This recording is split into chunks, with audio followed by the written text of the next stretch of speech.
The Florida Gators 2024 schedule has been revealed, and it's a toughie. We're going to talk about it here on Locked On Gators. You are Locked On Gators, your daily podcast on the Florida Gators. Part of the Locked On Podcast Network, your team every day.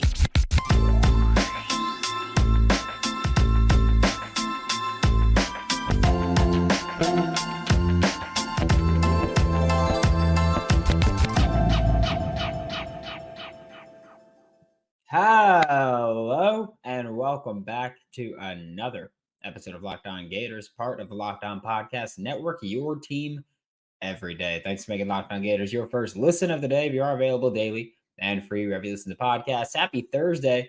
I'm Brandon Olsen. Find me on Twitter at WNS_Brandon. Find all my written work with Whole Nine Sports, Giants Country, NFL 33. Today's episode of Locked On Gators is brought to you by FanDuel. Make every moment more. Right now, new customers get $150 in bonus bets with any winning $5 money line bet. $150 if your team wins. Simple as that. Visit FanDuel.com/LockedOn to get started.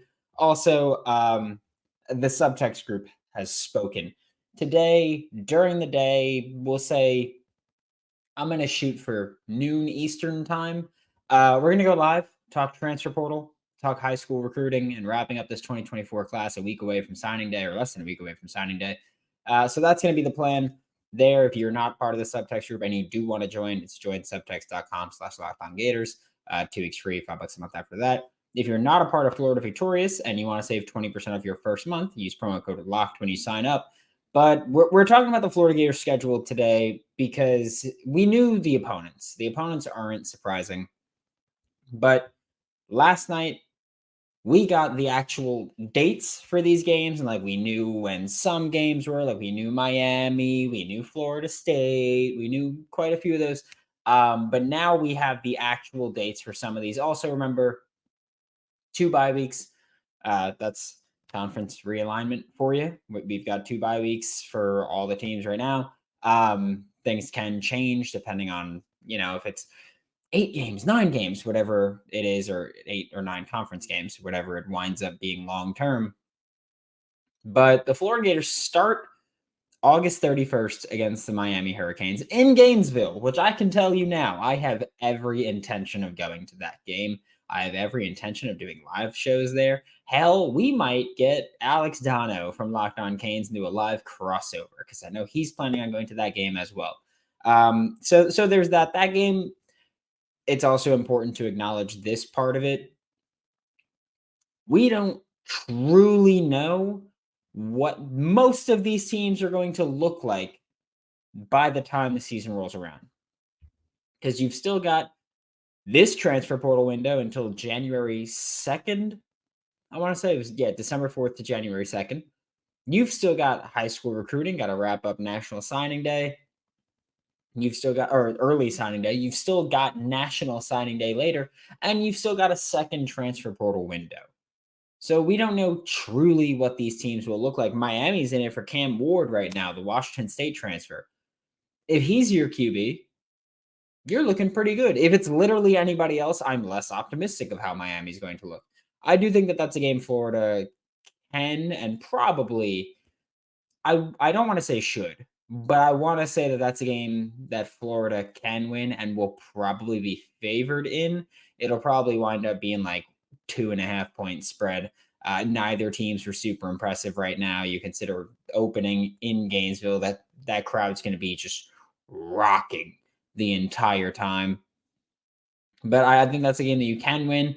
We're not going to really do the game by game stuff too much, but we will talk about every game. And yes, you start off Miami, August 31st. Then you host Samford, September 7th. Then you host Texas A&M, September 14th. Not an easy schedule necessarily, but they're all very winnable games. We don't know what Texas A&M is going to look like. We have no idea what they're truly going to be able to put together. Coaching staff changed. The transfer portal may be losing kids to high school or from their high school recruiting class. We don't know what they're truly going to look like during week 3, especially. We'll get a little bit of a feel, but even then, week 3 is going to be a team that's undergoing a lot of turnover. Watching them really become what they're trying to become, not going to know what they're looking like. And then you have at Mississippi State, your first away game of the season, taking on Mississippi State September 21st. Then you have your first bye week. Then you host Central Florida, you travel to Tennessee, and you host Kentucky. Then you have another bye week, and then you have the Georgia game at Texas, host LSU, host Ole Miss, and at Florida State. Those 5 games are all in the month of November, and that's just going to be a pain in the you-know-what. November's going to suck again next year. I don't even care if Florida's got a great record and they look good. That's a gauntlet, those last 5 games. This whole schedule, I've been saying it for a while now. This whole schedule is one of the toughest schedules, maybe the toughest schedule that I've ever seen in college. There's one non-Power 5 team. It's not like, oh, there's one FBS, 2 G5, one FCS, one group of 5. No. One non-Power 5 team, and it's Samford, who, by the way, scored a lot of points last time they came to Gainesville. That was Emory Jones needed to have a record-setting day in order for Florida to win that game. That's how bad things went there. But looking at just this schedule, I will say I do like the 4 games bye, 3 games bye, and then you wrap up with those 5 games. I do hate that, if I'm not mistaken, Florida has Georgia coming off a bye, and then Florida has Texas when Texas is coming off a bye. So that's not super fun there. It's a hell of a schedule. Like you're playing whatever that song was at the end of Guitar Hero, like 3, and it was just like no one can get it. Was it by Five Finger Death Punch? I think it was something wild. But it was a hell of a song, and this is a hell of a schedule. Again, I think that the start of the season for Florida can be pretty solid, similar to this year. You look at the 2023 schedule and how Florida started off, and it was fool's gold, by the way. We talked about this, I think, during the bye week this year. We were like, okay, like, look, you got a great schedule, but it's the end of that schedule that really sucks. Where you started with, you had a tough game, Utah, then you had your cupcake. Then you had tough game at home. Then you had a team you should have demolished at home. Then on the road, at home, on the road. And you started off hot. And it was fool's gold if you thought that Florida wasn't going to have a good record to start the year. Then we look at how things went after that bye when you ran into Georgia and it was all downhill. Florida, we don't know where Miami's going to be. I'm not expecting them to be good. I don't think Miami's going to be good next year. They're going to be better than they were this year, especially if they figure out quarterback. You had a hell of a recruiting class for 2023. Francis Mauigoa got a ton of experience. So I think Miami's going to be better than they were this year. I also think, and I'm not going to say that Florida is going to be better, but I will say the same argument of you got Francis Mauigoa, who had a ton of snaps played. He's going to be better next year. Jordan Castell, ton of snaps played. Arlis Boardingham, Hayden Hansen.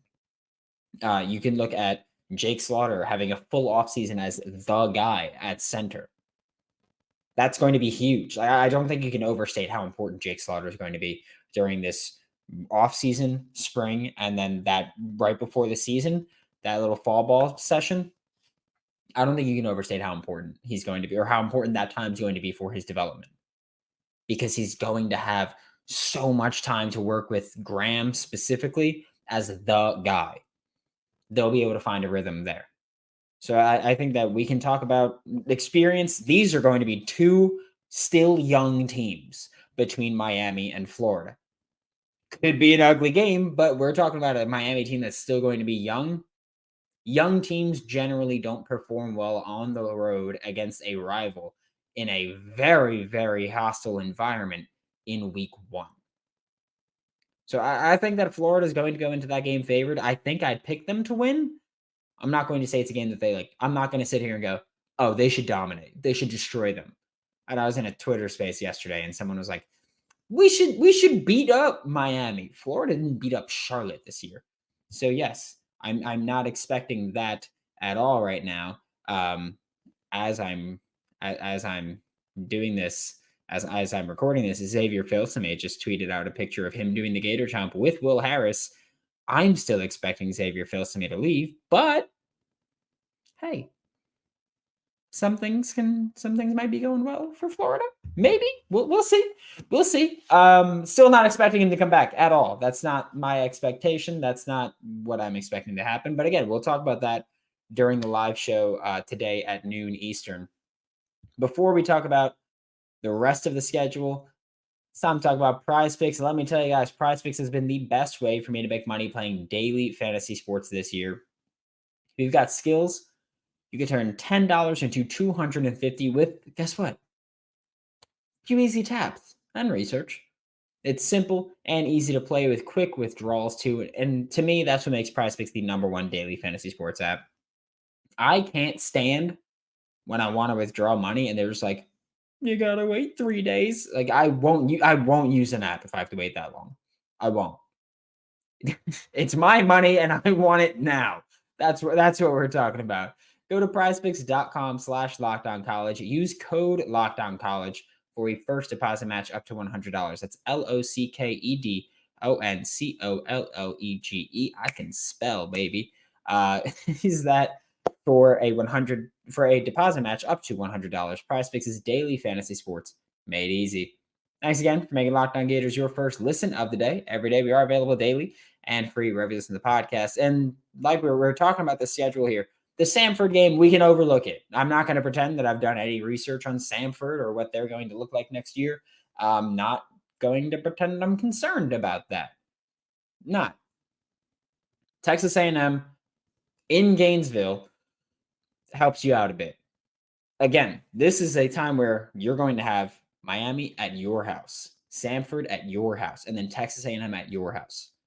Positive momentum can go a long way. Your first month of the season is not a difficult month. It's just where this team is right now. It doesn't feel like gimmies. And I think that's the important part.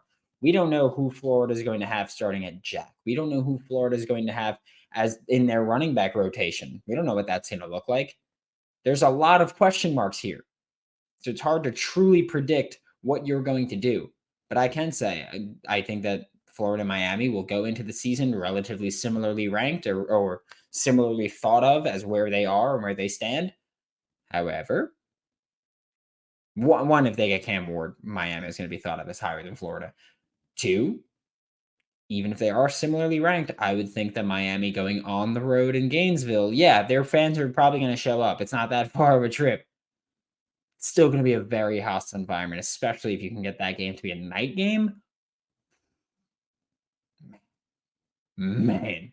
But looking at the Texas A&M game, they're coming to Gainesville next time. You beat them at Kyle Field last time, which I did not think that Billy Napier's team was going to do. Because 1, they hadn't performed well on the road, and 2, Kyle Field's one hell of a place to go. It's lost its luster a little bit. But looking at that game, I think Texas A&M is one of those teams where 1, we don't know what they're truly going to do, as in roster-wise, what they're truly going to look like. And 2, I'm not saying I don't like Mike Elko. I am saying I'm not sold on him being the guy in the SEC, but also you can make the same argument for Billy Napier, so we can kind of cross those out. But again, it's hard for me to look at a team and go, they're going to come into the swamp and win. That's just a hard selling point for me. I don't know how you really look at this team and can confidently say something like that. Like say like, oh yeah, there's no doubt in my mind that they're going to come into Gainesville and win. That's a hard selling point. It's just a difficult thing to do. And then Mississippi State, I'm not very high on them. They've lost a lot of players to the transfer portal as well. And I know so has Florida, but guess what? Mississippi State lost not just their starting quarterback, but they lost their starting running back. They've lost a lot of talent to the transfer portal. They brought in Jeff Lebby, who, by the way, I think is very overrated. I think Jeff Lebby is very overrated. I think his team's going to be fun. Going to be good? I don't know. But I think they're going to be fun. And also, you look at that kind of air raid style, that spread air raid hybrid that they want to go. Austin Armstrong did not have a lot of great games this year, but the one game where he was pretty damn good, or the game where he was his best, Tennessee. So I do think that Jeff Lebby's going to have to show something new and something diverse, and I'm not sold on him actually getting that done.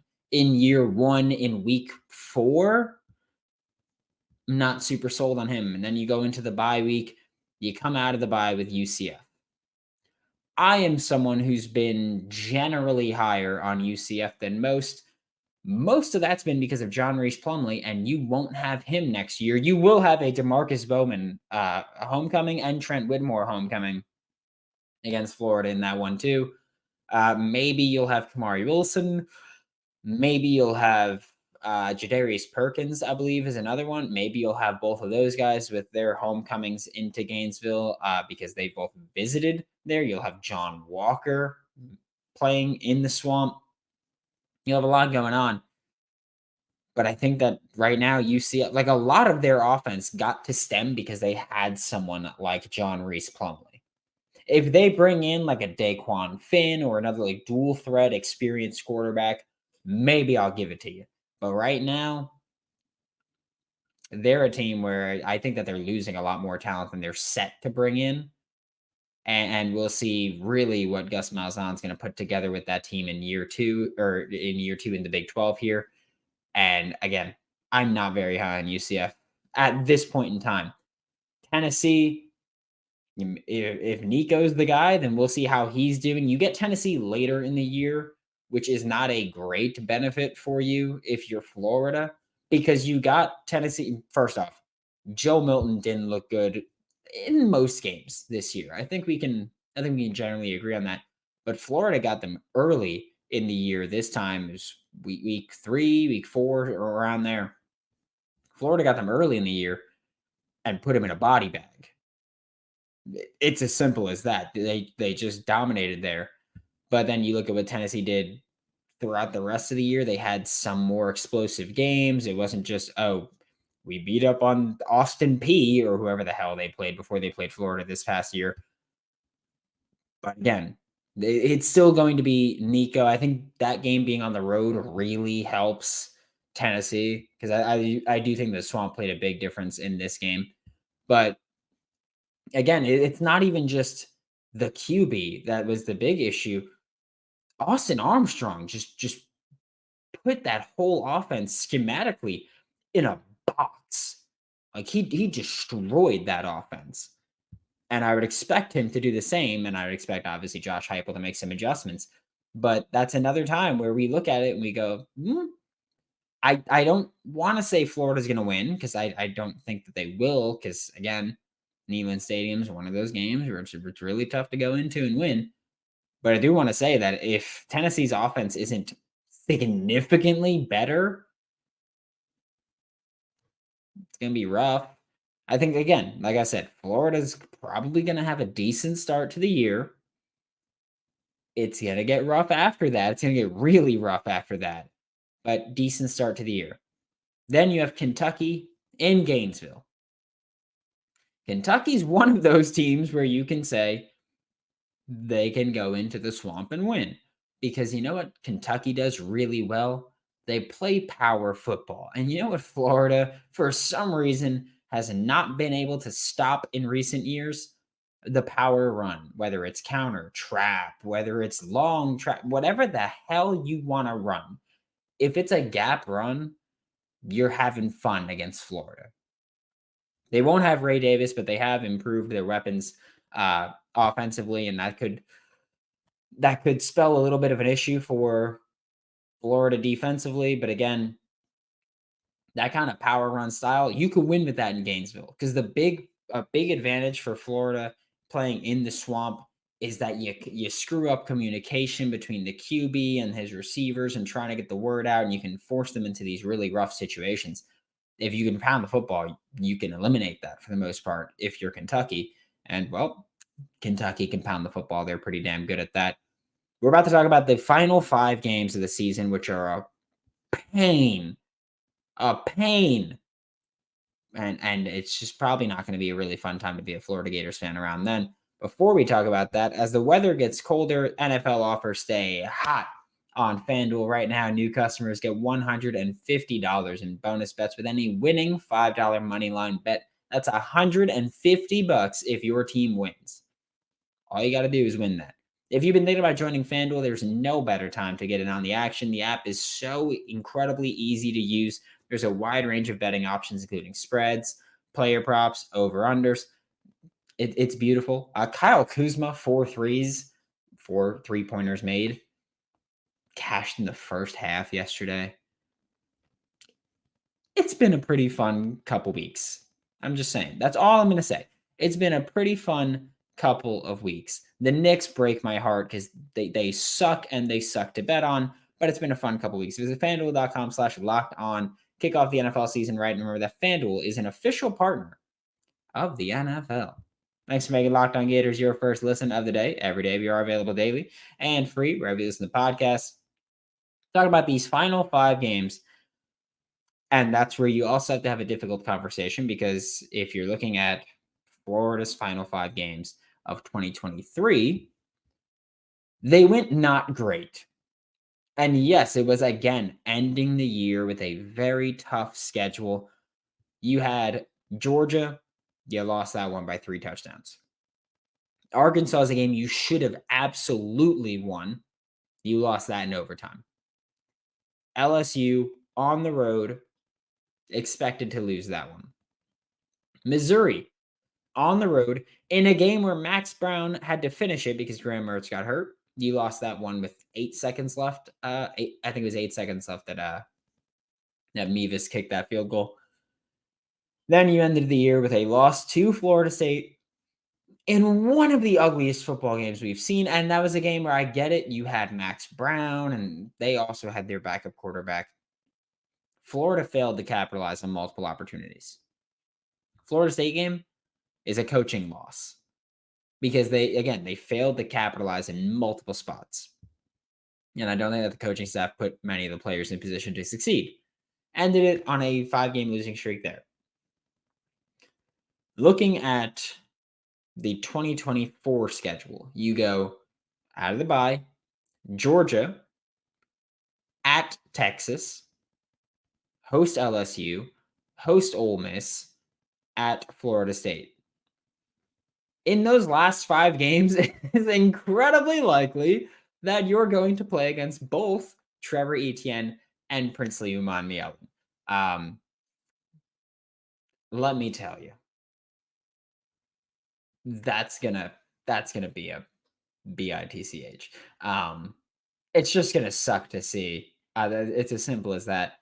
But those 5 games are gonna be difficult. I mean, Georgia is Georgia and was undefeated until they lost the SEC championship.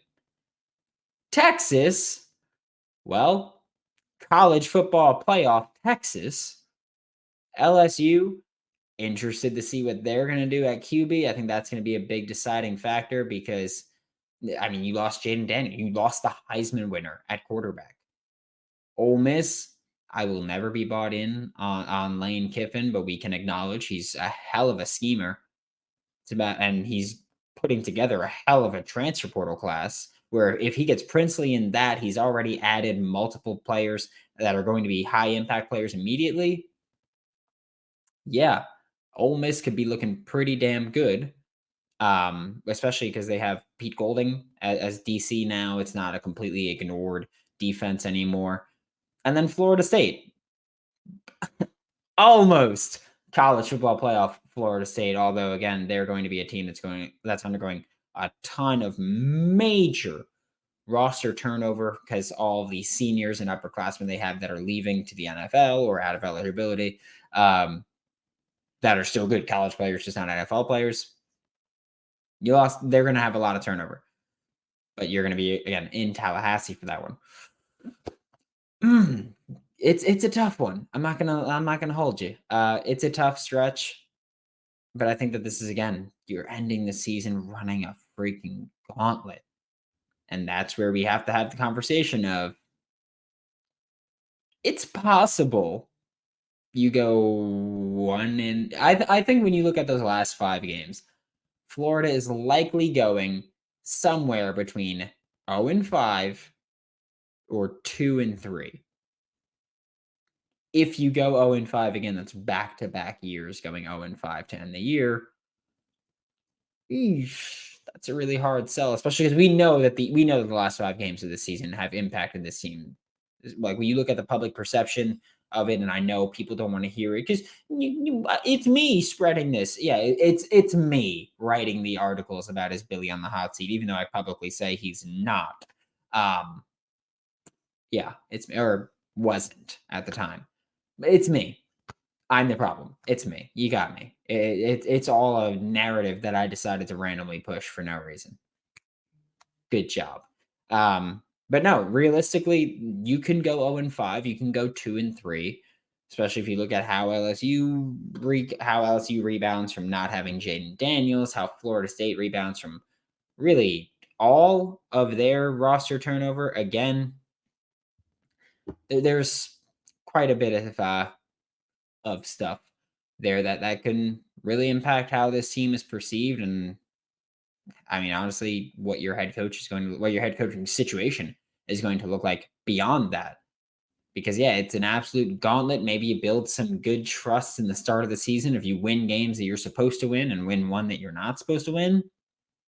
Because I promise you, unless it all goes to hell, Florida is not going to be favored at Tennessee. It's just not going to happen. I mean, by that I mean unless it all goes to hell for Tennessee, Florida's not going to be favored. But it's a gauntlet. It's a hell of a schedule.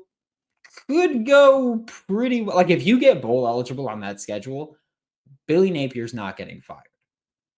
I know that people have talked. If you can win 6 games with what can be a really tough schedule, I don't think Billy Napier's getting fired, no matter how much you may dislike him.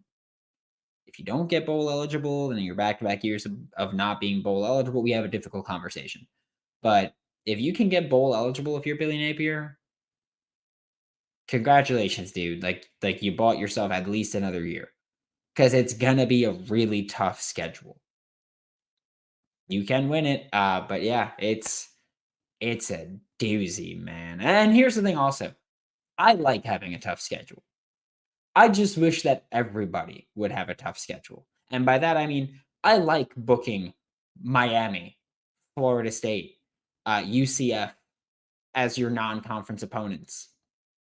Which, by the way, if Florida can somehow win all 3 of those, oh my goodness, you're never going to stop hearing me talk about Florida being kings of the state. It's never going to stop. But I like booking those tough schedules. I just wish that everybody played a tough schedule or a comparable schedule, or at least a schedule that looks like it might be tough, because of course a lot of the out of conference stuff is booked scheduled years in advance, and so you can't really definitively say that they're going to be good at the time. But at least if the thought process is there, because I just hate seeing it's like, yeah, Georgia played, what was it, like Kent State, I mean, it was just like, why are you playing so many MAC schools? Get Power 5 out of conference opponents in there. But they don't get penalized for that. Florida State kind of did. But they don't get penalized for that. So I get it, because your record matters. Your resume matters, obviously, but your record matters more than anything else. And if you've got those 12 wins, 13 wins, it's a hard sell to not put you in. Right? Unless you lose your quarterback in the second to last game. But for Locked On Gators, that's all we got tonight. Thanks for making Locked On Gators your first listen of the day every day. I said tonight because it's very late at night when I'm recording this. But we will be back later on today. Again, we're going to shoot for like noonish, 1-ish Eastern. I'll tweet it out when I get my schedule planned out. Locked On Gators, I'm Brandon Olsen. Don't forget to follow me on Twitter at WNS_Brandon. Find all my written work with Whole 9 Sports, Giants Country, NFL 33, and I will see you all tomorrow.